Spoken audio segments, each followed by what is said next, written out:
In the last episode, we took a look at the archetypal meaning of the High Priestess Arcana as a symbol of the anima, the feminine side of the human psyche. We are not quite done with talking about the archetype of the anima just yet, though. This time, we're taking a look at a somewhat different aspect of her, embodied in the next card of the Major Tarot Arcana. The Empress, known also as the female ruler in German decks. In most decks, the image of the Empress is really not that difficult to identify. She is a crowned woman with a scepter and long flowing hair, unlike the priestess, whose hair is usually concealed. It's usually easy to see that this is meant to be a woman of power, even when you're not familiar with the card's name. And one would be at very least able to identify her as a queen or a noblewoman, if not outright as an empress. However, the Empress Arcana is not simply a powerful woman. Rather, this card symbolizes what Jung and many of his followers believe to be the most powerful aspect of the anima and human femininity in general, the mother archetype. Now, before I go on, I would like to ask all my viewers a question to think about. What does mother mean to you? And I don't mean specifically your mother, or the social role that mothers are usually shoved into. I mean the concept of mother, the most basic idea of what the figure of a mother means in our lives.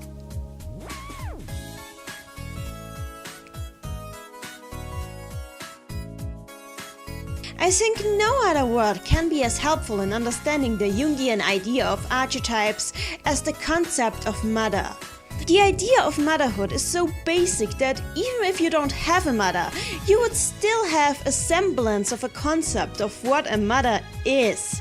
Even a person raised exclusively by men would have a concept of wanting to be nurtured by a soft, kind, caring person who stands above you and shelters you protectively. Anyone who's grown up with any semblance of love in their life has a mother figure somewhere, may it be a parent, a guardian, a friend, or a sibling.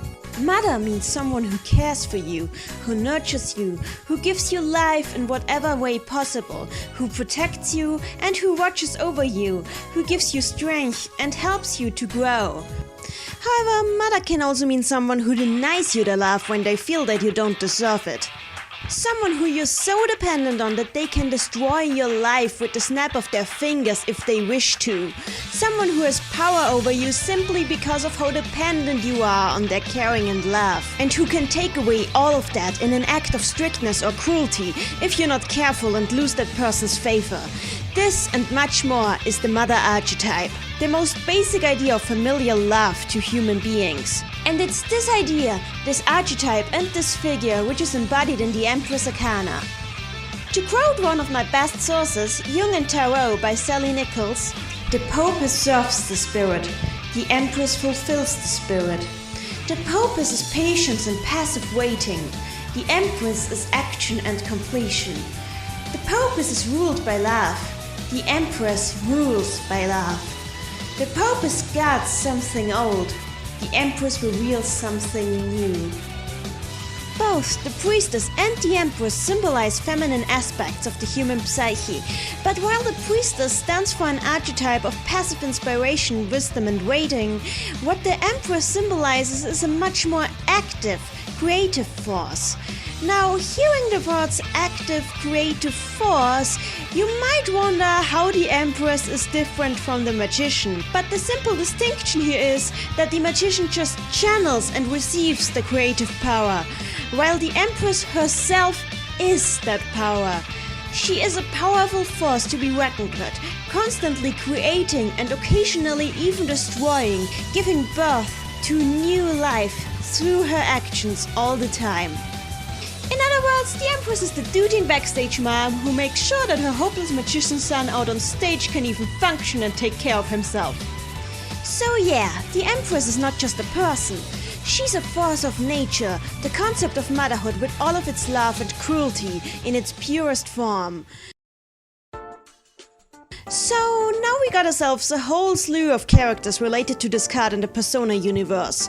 First we got Yukino Mayuzumi, the former delinquent who takes care of her fellow students, Mitsuru Kirijo, the heiress of the Kirijo group and founder of Cease, and Margaret, the eldest sister among the Velvet Room siblings, who watches over them with strictness and understanding. Now, it's probably not hard to see how all three of those relate to the most basic, archetypal meaning of mother, but let's still go through them, shall we? With Yukino, her motherly qualities are directly addressed in both games she has a major role in. She takes care of the other students and later Maya, much how her mother would, giving them support and motivating them, while also not shying away from being very direct and scolding when needed. She has a very powerful presence, well reflected in her main personas, being primarily damage dealers, and is a very dutiful person, always trying to save or help someone, simply because she doesn't want others to make the mistakes that she used to make. She is a mother figure to others because she followed the example of her own mother figure, the teacher who set her straight, showing very well how the mother archetype is not bound to literal motherhood. On the other hand, the destructive side of the control Yukino can exert over others this way if she herself loses her way again is shown with her shadow in Persona 2 Innocent Sin, who abuses Yukino's motherly qualities to guide Anna Yoshisaka into her death. Then there's Mitsuru Kirijo. Again, we have a powerful damage-dealing persona user here who's known for taking care of those around her. Mitsuru always emphasizes her sense of responsibility over others, may it be Cease, or her company, or even in school, and she always questions her own actions and her own responsibilities for the good of others. Her great care in guiding the student council, as well as making sure that the members of Cease stay on top of their studies, highlight these motherly qualities of hers.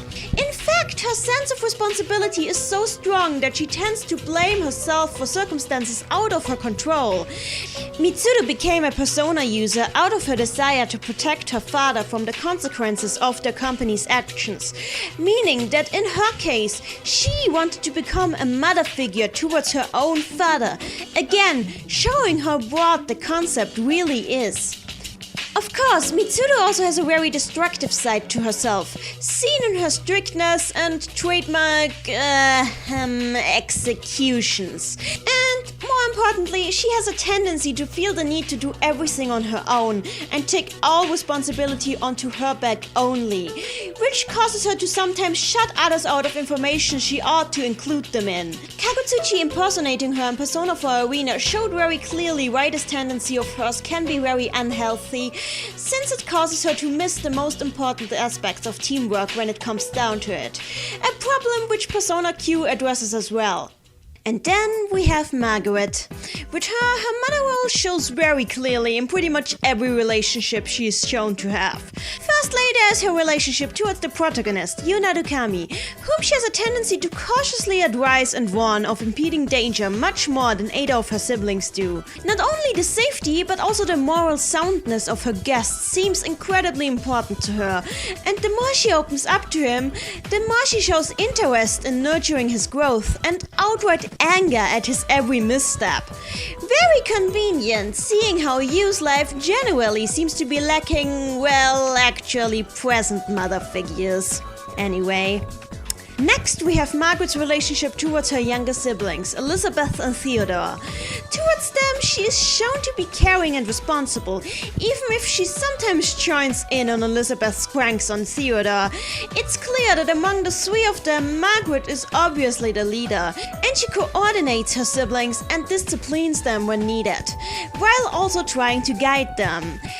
In fact, Margaret's reaction to Elizabeth leaving the Velvet Room is a lot like how a bitter mother might react to her child leaving home. Which more or less brings us to Margaret taking in Marie. And oh boy, the mother archetype doesn't get any more obvious than it is in the relationship between Margaret and Marie. It is Margaret who takes Marie in, possibly to fill the void in her heart left by the departure of Elizabeth. Margaret who names her.